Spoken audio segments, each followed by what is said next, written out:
Hey, what's up, everybody? Welcome back to another episode of Committed Critics, a pop culture podcast where we're not only committed to our opinions, but also each other. Aww. Aww. I'm Kevin Lau. I'm Ryan Davis. And I'm Zach Wright. Jordan's out sick today. Sad face. Big Red. I hope she feels better. I think I'm catching whenever she's catching. Oh, no. Oh, no. Yeah, I know, right? It's the COVID. My just a- sister actually just got COVID recently. It's just a head cold. That's all it is. Okay. Ugh. Well, today we're talking about the docuseries Light and Magic on Disney Plus, which Zach challenged us to watch. Zach, do you want to kind of give the rundown what it is? Yeah, so Light and Magic is a documentary that was released on Disney Plus on July 27th. It is about the start of an industrial light and magic company, which was made to create the visual effects for Star Wars and a bunch of subsequent films after the fact. So like Star Wars Empire, and then like hits big industry movies, even like Jurassic Park later and Indiana Jones, and anything you think that has special effects, Light and Magic has probably touched. Even like Avengers movies and Transformers movies, Light and Magic has played a role in it. It was directed by Lawrence Kasdan, which surprised me actually. Yeah. And honestly, and it was produced by Lucasfilm, obviously, and Imagine Documentaries. Okay, interesting. All right. Well, and let's go ahead and give our overall thoughts. Well, Zach, do you want to kick us off?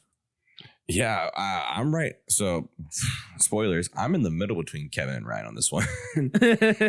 I just thought it was a really well-made documentary about how the company came to be. That's the focus like I took away from it, was like it's the story like of these people who came together to create industrial light and magic, and how subsequently they evolutionized how special effects takes place, from puppets and models to animation and CGI. These people were there at the forefront of it in creating for lack of a better word, a revolution in the computer graphics and visual effects industry of the film industry. Most of it is the hook, line, and sinker of it is Star Wars, because that's where the company was started. The first episode are really all about Star Wars and Empire Strikes Back. And then the last three episodes really transitioned to like Jurassic Park and Indiana Jones and other films that provided a bigger leap in the computer graphics element of special effects. Cool. All right, Ryan, what are your thoughts? Okay, so I will be the dissenting voice, aka the asshole in the story. You both are the dissenting voice. I just thought it was fine. It was good. So I went into this assuming like, oh, this is gonna be like a 2 to 3 hour documentary. I thought it was a documentary movie, not a documentary series. So when I saw episode 1, I was like, episode what? Okay. And so I went into this and I was like, all right, so it's going to be like the evolution of special effects and graphics in Star Wars. I did not realize it was going to be about the company behind Star Wars. Zach, I know you mentioned the first 3 episodes had Star Wars. I don't remember any Star Wars in that first episode. I'm sorry. It literally shows every single model they used for the Falcon and the trench run, and like how they did the camera shots for it. Yeah, the promise first you, episode, like, a little bit. all I don't- Star Wars. The first episode is remember- like the first half production of A New Hope, and the second episode was the second half production of New Hope, and then the third episode was Empire Strikes Back. I remember like Star Wars in like the last 10-15 minutes.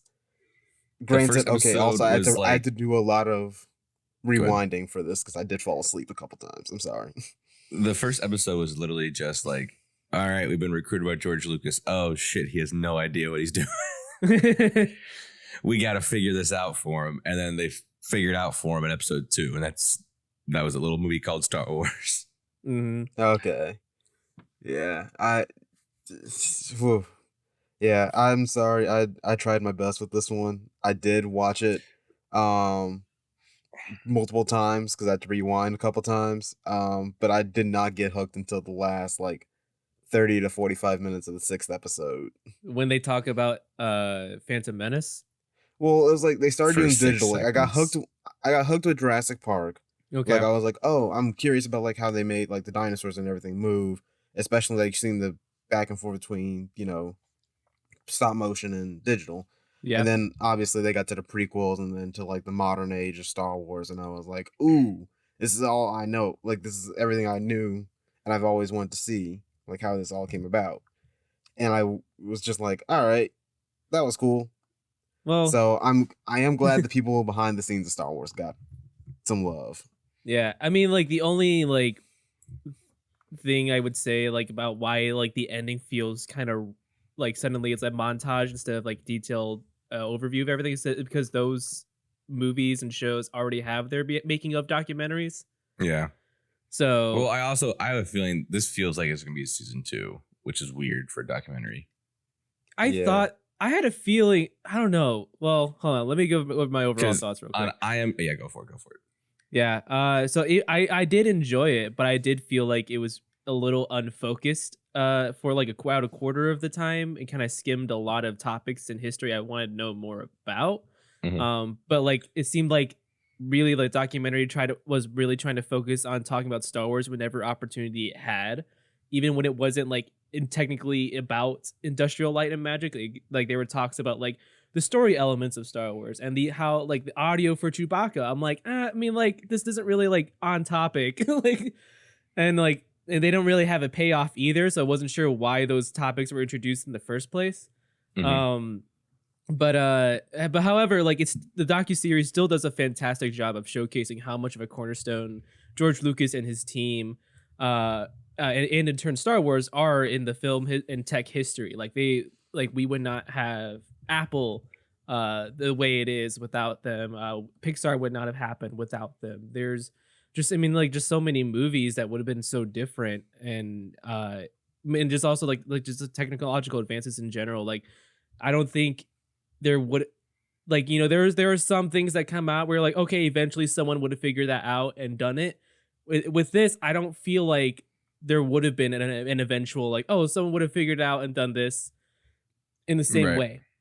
Yeah, I Like agree. this like there's like it really shows how unique of a perspective like this George Lucas and his team had in envisioning like Mhm. their technology and their movies and how they helped out in other movies and just the pure imagination that came with it was so unique. I think it the was most very fascinating part talented for me, most fascinating part for me was the team itself, like all the individual characters. And like that's where the focus of the story for me was, where it was like it's all about the people, like not George Right. Lucas because he's not really in this at all. Like you see him, but it's more focused on like John Dykstra and I Mhm. can't remember the puppet, the model Oh, person who Phil Tippett. yeah, Phil Tippett. Those individuals themselves and how like everyone else you see and talk to the guy who came in the very end to start doing like computer animation, who's like an ex-military guy, like Yeah. all these weird like individual characters that came together to really create this melting pot to create a company to forward the industry in a different way. I think that's where the focus was. It was about this is Ryan, you're gonna hate this even more. ILM is a people, not a place. That's where the focus was for me. And so seeing Mhm. like their story, like obviously it has to start with Star Wars, and Star Wars is going to be a big chunk Right. of it. Mhm. It just seemed like a historical retelling of like, all right, we went from Star Wars, went to Empire Strikes Back, we went to there was a movie with the really weird where they turn into a line into the kid. Was that Willow? No. Yeah, Willow. Willow, yeah. Well, from Willow, and then we went to like Jurassic Park, and then Jaws, and we hit all these different like other special effects, and we slowly transitioned to the digital age that Ryan likes the most out of the prequels, and we see a little bit of like how the green screens and how that was all created towards the end. Yeah. Kevin, what were some of the things you wanted to see that you felt was left out? Oh, kind of like the more about the creation of the volume and like kind of what led to that idea because I feel like that was just kind of like and it's like and we created volume for Mandalorian. That's cool. Oh, yeah. There I wanted to see more about Indiana Jones, like how it was they were incorporated with Temple of Doom and the Last Crusade instead of just the Mhm. first movie. Yeah. And there's just basically other movies that they've done outside of Star Wars that I just wanted more of. Like they showed Transformers in the intro of the show. Like, well, Yeah. how was that? What was that? Oh yeah, I like, would have you loved know? to see that. And that's Um, where my theory comes in, where this is my because if you look at IMDb and look at Wikipedia, it Mhm. has this as season 1. Yeah, So yeah. I have mean, a feeling. I think based they off- do that with every show, even if it's a mini series. I have a feeling. My theory is because we Mhm. see all those stuff in the intro. Like we saw Transformers, we saw a lot of stuff that we did not see like talked about it all, like Iron Man and like the Avengers movies. Yeah. I think there's gonna be another season of Light and Magic going back and like, all right, so here's all these other movies we partnered with, like Transformers and Paramount, and like starting out with the Avengers and how we came from like the Avengers to like the original Avengers to Endgame, what kind of production requirements that created, because that like Infinity War and Endgame is shot over like a whole year, 3-hour movies back to back, basically. Yeah. And do you think Disney's gonna allow them to talk about the VFX of Marvel movies and what that lifestyle is like? Honestly, I think the early ones, yeah, but like maybe like not so much the recent ones, like because everyone's like shitting on them. But I think the volume will be touched on, because I think the volume is a really cool piece of technology that they have. I think showcasing that would be a good idea. Right. I don't know. I feel like if there's gonna be a second season, it might focus on a whole different group of people. I think because I feel like the story is done, like with these people that we focus on the first season. That's why it makes me hesitant to say like why if there's gonna be a season 2, and also it's like, you know, it feels like they reached an ending. Like, you know, they got all the way to the present. I'm like, okay, well, all right, I guess it's over. I think it would be it would start with the creation, or it would start like the origins of like, all right, we're thinking about doing this weird green screen effect, and like it transitions to the volume, and then showing the movies that came from that. Yeah, I mean, I would imagine like maybe more. It's like it starts going more in depth with the prequels, maybe, because that's how it really started. The concept really started.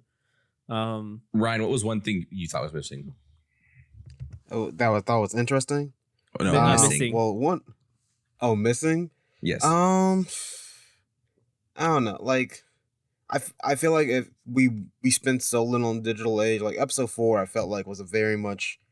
That one was the episode I felt was most unfocused, where it was kind of just like, here are all the awards we got, here's all the stuff we did, and I was like, I would have liked to kind of have split the two halves evenly. So I don't know. It, like I said, I did my best. I have notes that I took down as I was watching. No, it's serious when Ryan has notes.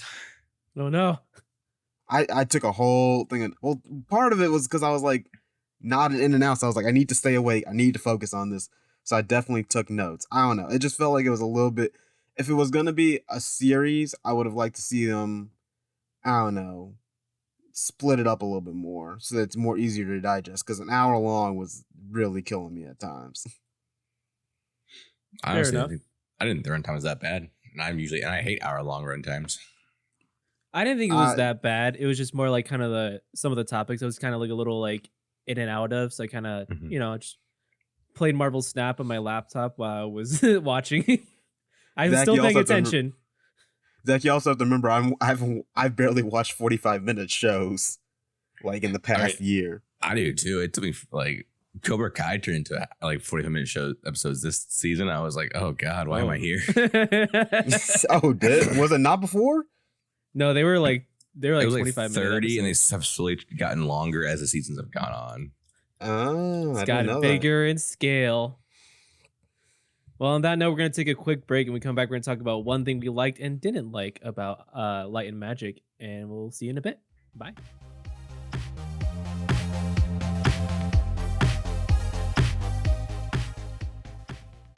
Hey everybody, my name is Jordan, and you've probably heard me on an episode or two, but did you know I also have a baking channel? Bluebell Bake is by the amateur baker for the amateur baker. On the channel, I'll be posting recipes, tips and tricks, and more so we can all learn to better our baking skills. You can find my channel on YouTube at Bluebell Bake, we're currently posting monthly, or on Instagram and TikTok, both at bluebell.bake. Come join our little community where no matter what happens, we keep on baking. Don't you wish there was a pop culture review site that appealed to cinephiles, both professional and casual? Well, look no further than crpwrites.com. New content such as movie and TV reviews, film essays, and more are released every week by writers who crave for movies like every moviegoer craves for popcorn. CRP Writes is dedicated to making sure no one is wasting time or money where they shouldn't be. After all, you have to be able to buy your popcorn and eat it too. crpwrites.com. Casual reviews with purpose since 2018.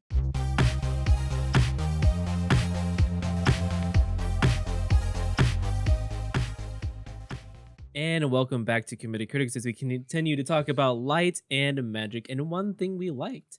Ryan, you want to go first on this one? Sure. Most of this is from my list on my notes. So I was like, I really like the last 30 minutes, obviously, because that's where digital effects came in, and I immediately saw Phantom Menace, and I was like, huh? Prequels? So yes. Ryan saw a giant green screen and was like, oh my god. Finally, something recognizable. I'm sorry. I was literally like at the end of this, I was like, all right, I know digital is here. They gotta talk about the prequels at some point, right? And so I Man, finally what do you saw have it. against stop motion animation? It's one of the best Oh, art nothing. forms. I'll say this, everything about learning about how that opening shot of Star Wars, and then also how the Rancor and the Walkers move, that was amazing to watch, because I very much was hooked on all of that. But obviously my number one spot on this documentary was learning about that, and then also learning about the volume, because I did not realize that's how they were doing the Mandalorian, and knowing that oh, there's just all these screens that are simulating an entire background. On the one hand, I'm like, man, I wish there was actually them in the middle of the desert somewhere. But on the other hand, I'm like, that's pretty cool. The volume is I actually don't know how really you would- fucking cool if you think about it. The volume is really cool, and it came out at a great time too, because it was because COVID hit right after Yeah. the volume was created. So, but so with the idea of the volume, you're able to have a more isolated set. So it's filming was still able to progress pretty well in the volumes. Mhm. For me, I don't know if I'm I'm not super into the volume. I think it's a fantastic tool. I mean, it's just like a green screen, Yeah. know when to use it, know when not to use it, and there's still going to be a learning curve still as we go on. You see it in the fourth episode of Loki and all of Book of Boba Fett, where the volume isn't quite good.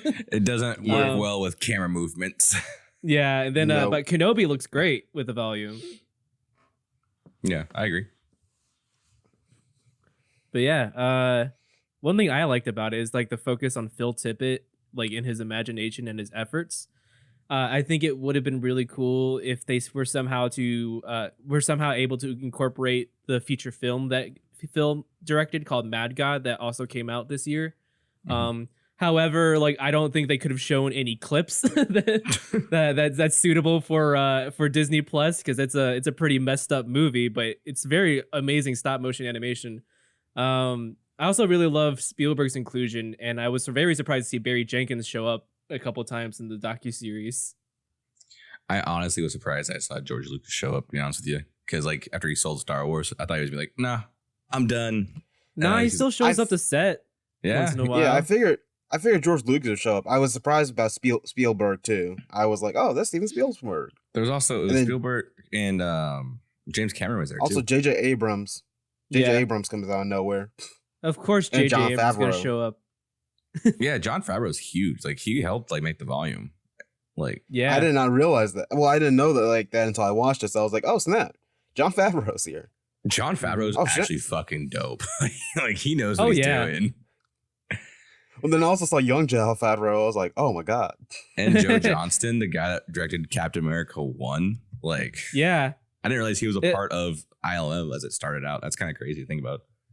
Yeah, dude, it's nuts. I mean, that's why, because when Captain America first came out, there was the whole thing about the visual effects, oh, they put Chris Evans' head on someone else's body, and it doesn't look weird. I mean, it looks a little weird now, but Well, you yeah. kind of, but back then Yeah. it was super believable. Yeah, That when I was a huge rewatched deal. Captain America 1, and I was like, ooh. It still doesn't look terrible, but No, it doesn't look it's terrible, but you can, aged. yeah, it's kind of like Tron Legacy, where it doesn't look terrible, but you can kind of see it. You can appreciate it for the time. Hey, the jump from Tron 1 to Tron Legacy is still phenomenal. I mean, it's a 30-year difference. Ryan, I hate to break it to you. You're going to look a little different in 30 years. The one thing I liked is the narrative that's being told. The pacing I thought was actually pretty well done with the people's lives. If you're looking at from the point of these different people's lives and where they're coming to and the team they're a part of, Right. and then showing the evolution from puppets and models to CGI. I love the idea of they're like, all right, we gotta have spaceships flying through space in the original Star Wars, right? we'll Mhm. just move the camera, like Yeah. that kind of like we'll keep the model in place and just we'll move the camera around, make it look like the ship's moving. And like I Mhm. still can't like when I watch like the original Star Wars, like the original trilogy, I still can't focus my brain to make it think like, okay, that isn't moving, but my brain still sees it as moving. Like I know I'm moving, the camera's moving, but the ship itself is not moving. Yeah, no, real can't- outside the box thinking, and it's awesome. Also, one of the things Jordan liked is she enjoyed the scenes where people described how they make a certain effect, like the models. She also liked that it wasn't all about Star Wars. We saw the T-Rex in Jurassic Park was made, the Iron Man suit and much more. Another thing was watching how they transformed from practical to VFX and seeing how the technology changed over time with like green screens and the volume. Mm-hmm. And she Yeah, also I mean, found there the was. documentary to be Go ahead. interesting and was very interested in the practical and special effects and like learning from them. So Nice. I did think though, like the level of detail they went into, like how the VFX were done. For like sometimes it was kind Yeah. of like, well, like if you go like unless you're gonna Right. show me a tutorial how to do it myself, I think we can trim this down. But otherwise, I did really enjoy it. episode 4 just turns into an After Effects tutorial from YouTube. I mean, Hey, that's what's what it up, felt like at everybody? one point. It's your boy George That's what- Lucas here. It's your boy John Dykstra. I'm gonna show you how to make a lightsaber. Oh my god. I had a topic I want to talk about. I forgot. Maybe I'll This remember is- it later. This is a complete side note, but Jordan's just trying to sleep, and these cats are just making a goddamn mess right now. Oh, yogurt and honey. All right, what's one thing that doesn't add up for you, or doesn't hold up, or you guys don't like? For me, it feels a little too much like a retroactive making of documentary for Star Wars, which is strange Mhm. because one already exists. But like because there's a lot, Empire like I of said, Dreams. yeah. But like, cause like I said, there's like lots of talk about story elements of Star Wars and like the audio effects. I'm like, this feels kind of off topic for like a visual effects thing. Like Right. I kind of I understand why they were included because I think probably Lawrence Kasdan like found it interesting and like included it. But like, you can trim these out. No, Um, Kevin, because we know the difference, but the mainstream audience doesn't understand the difference between audio and visual effects. They all think it's the same thing. Don't get me started. Yeah, I mean, then I'm like I said, I think it focuses a little too much on Star Wars. I'm like, okay, we get it. You know, Star Wars played a huge role. I don't need to know every single effect you did, because like I said, there's already a making of documentary for this. But it does still do a great job of like showcasing like how important it was in technological advances and just creative use of camera and in visual effects and how visual effects got started, really. Ryan, how about you? I'm the exact opposite. You guys are fucking insane. Oh. Holy shit. It needs more Star Wars. It did. I was over here like, man, there's not enough ahead, Star Ryan. Wars in this. Like I was looking up, like I did map out like, all right, some episodes were like, especially like 1 and 4. I was like, all right, how much time do we have until we get Star Wars? And I saw like, Jesus Christ. Jeez. Indiana Jones, trash. Jurassic Park, trash. Star Wars, here's the God's thing. here. I love those movies, and I think those definitely need to be in there. But I feel like that should have been its own episode of here's all the other movies we made, which kind of was 4/5. Those kind of were its episodes. But at the same time, I was like, all right, I was expecting a whole lot more.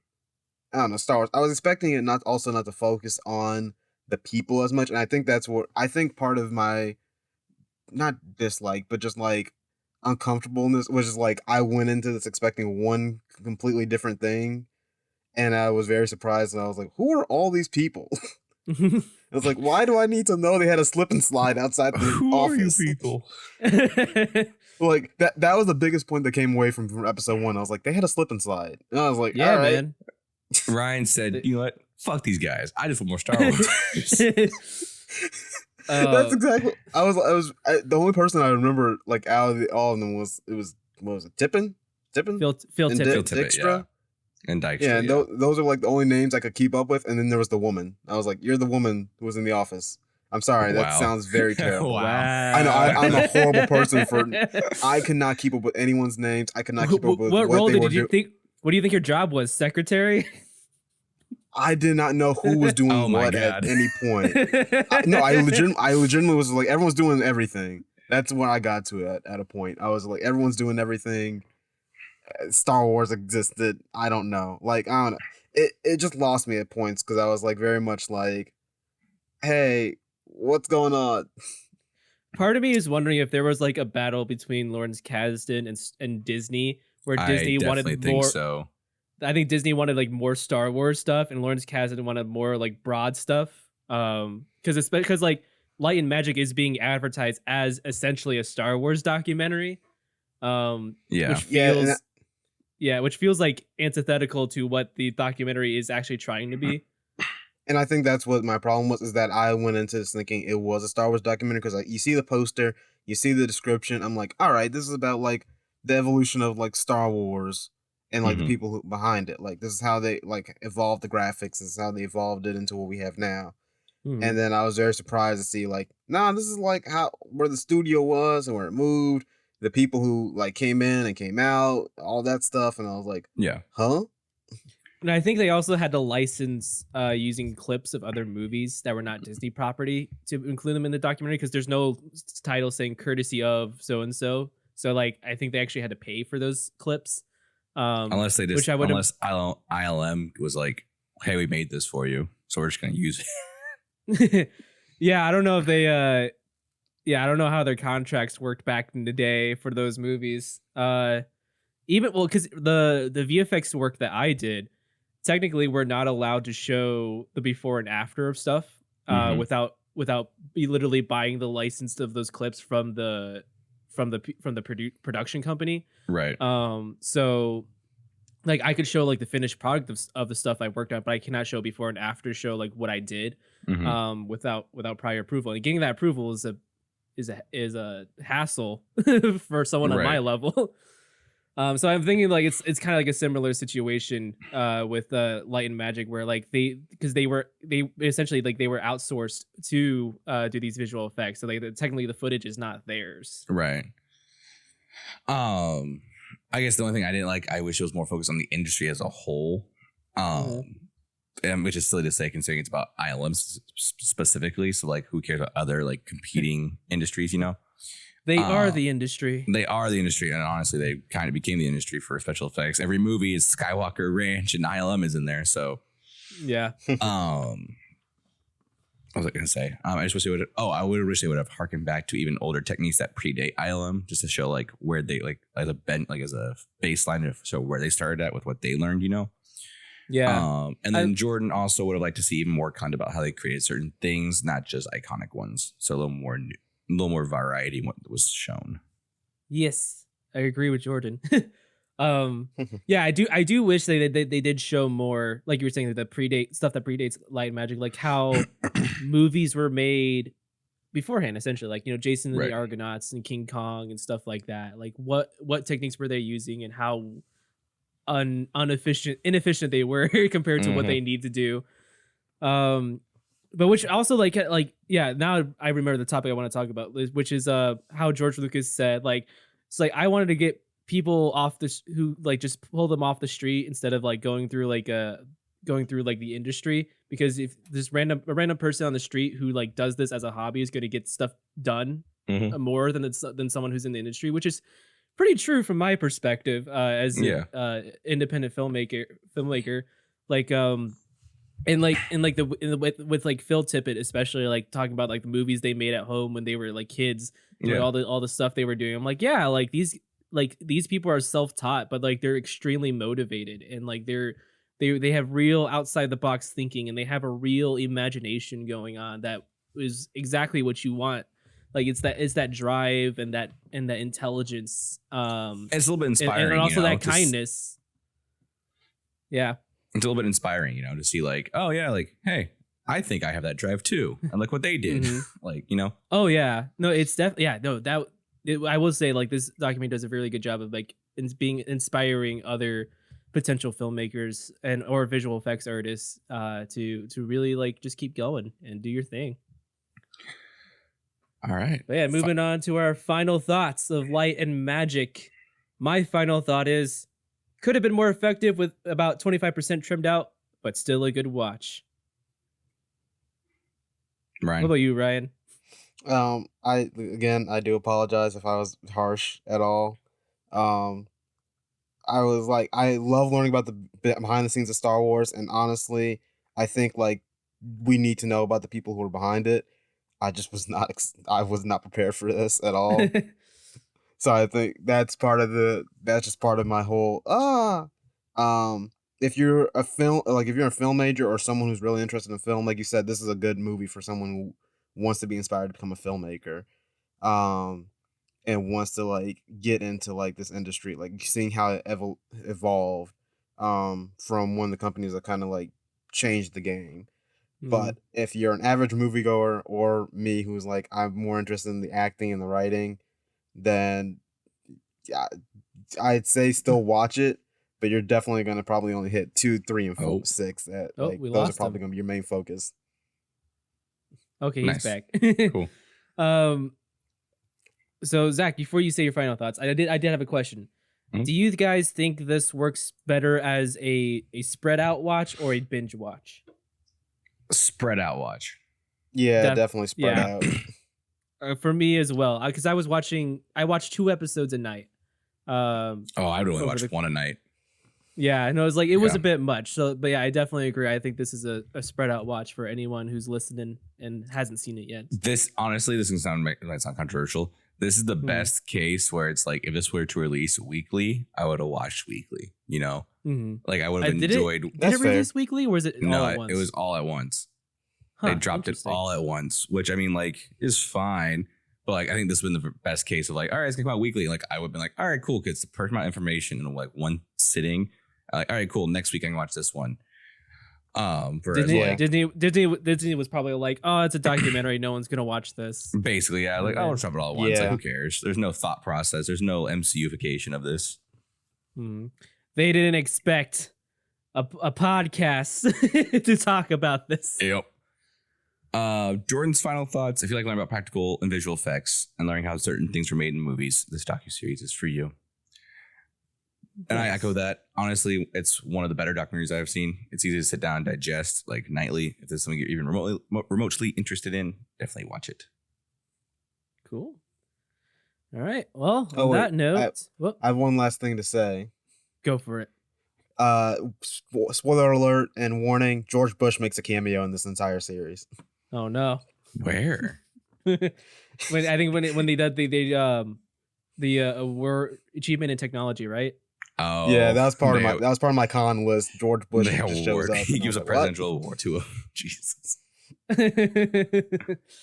But that was cool. Like the presidential award for achievement in technology. I didn't know that happened. That's Oh, awesome. I agree. But we all know why we don't like George Bush. Has to do with the 2 numbers surrounding the number 10. Correct. So now it is What's our next my topic, turn. Kevin? Yes. So our next topic is a book. Gross. Monster Who Calls. reads? Who reads in this world? Hey, listen, it's a children's book, so you guys will be able to understand it just fine. Wow. It's called The Monster Calls by Patrick Ness. You can get it read in about 4 hours, or if you're Jordan, probably 90 minutes. Yeah. Yeah. Dak, Kevin just called us children. He did. He called us stupid. You know what? Hey, I can't wait till you know what? this comes back around and I make him watch Bluey and his brain just fucking melting right here. Who's a child now? Hey, joke's on Kevin? you. I've actually seen Bluey. No, you're gonna watch Bionicle. That's a true masterpiece. I have also seen Bionicle. Wait till I make us watch the Oh, dang first it. season of SpongeBob. I've seen SpongeBob. I don't know when. You haven't seen the Hot Wheels World Race movie? I have not. You're right. You know what? Ah, I need to make my brain smoother. Jesus. But yeah, Monster Calls by Patrick Ness, absolutely fantastic book. It is a story about a kid who has a same dream every night as his mother falls ill from cancer. But then one night he wakes up and a monster visits him and asks him for a story. When the kid isn't able to provide a story, the monster comes by every night to tell him a story about another world, and how and it's really good. I don't want to spoil it, so there is a movie about it. The movie is just okay. So yeah, if you want to hear the rest of our thoughts about other topics, tune into our full episode over on Patreon. Link to that is in the description. You can follow us on Twitter at Committed Crits, ASCOMMITTED_CRITS, YouTube Committed Critics, TikTok at Committed Critics, and special thanks to our current patrons: Davey Peppers from Game Mechanics, Ryan Kolakowski from Ryan Plays Drums, Andy Phillips from Andy Phillips, Jody Wright, Devin Vonderhyde, and Brandon Morales. And we will see you in 2 weeks. Bye.